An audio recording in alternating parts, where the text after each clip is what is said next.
What's up, Mr. Monty's class? This is Mason Satterwhite, and I'm coming to you live from Mason Satterwhite's room. Now, this is my video project for Hurricane Wilma, and that's the storm that I selected. Anyone that's my age or in my grade or around my age probably wouldn't remember it because it happened in 2005. But it was one of the most powerful hurricanes to hit South Florida or to even form in the Gulf. Now, West Palm Beach was directly in the middle of its path.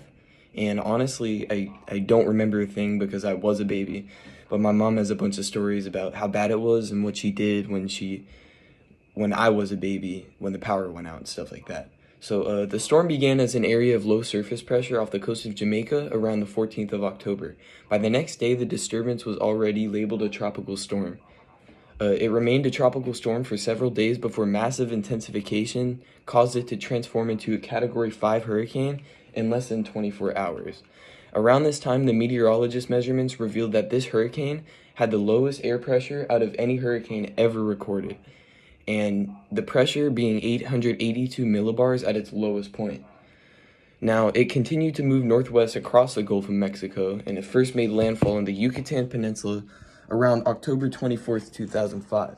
Now, I do have this little diagram of how the hurricane moved. So you can see it formed off the southwest coast of Jamaica, and it moved up, strengthened to a Category 5 around here, and then it went to hit the Yucatan Peninsula.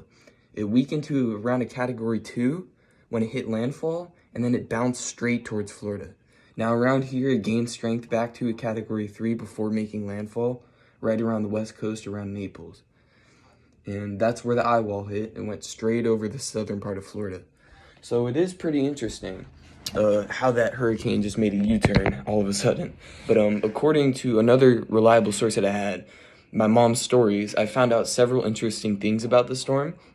Our specific power grid was knocked out for 11 days after it initially impacted our area. In that time, I was a baby and I was still drinking formula, so she used palm fronds and sticks and things like that to start a fire and heat up the water, for among other things. And other people my mom knew at the time had their power outages for almost a month, so I'm really thankful my mom or my entire house didn't have to go through that. So what's even more interesting is she remembers the eye of the hurricane passing through, and there were clear skies and cars out on the road because they thought the hurricane was over. But she knew better than to go outside the house, as she's pretty knowledgeable about hurricanes. And she remembers cars getting caught up as when the eye passed over and the second eye wall hit, voice crack, wow. And it would not have been fun for people that got caught up. Now, overall, Hurricane Wilma was one of the biggest storms to hit Florida recently, big enough to knock the entire grid out for 11 days. It was cake for me, though, because I was a baby and I slept the entire time. Like, literally the entire time. That's what my mom told me. But, yeah, so there you go.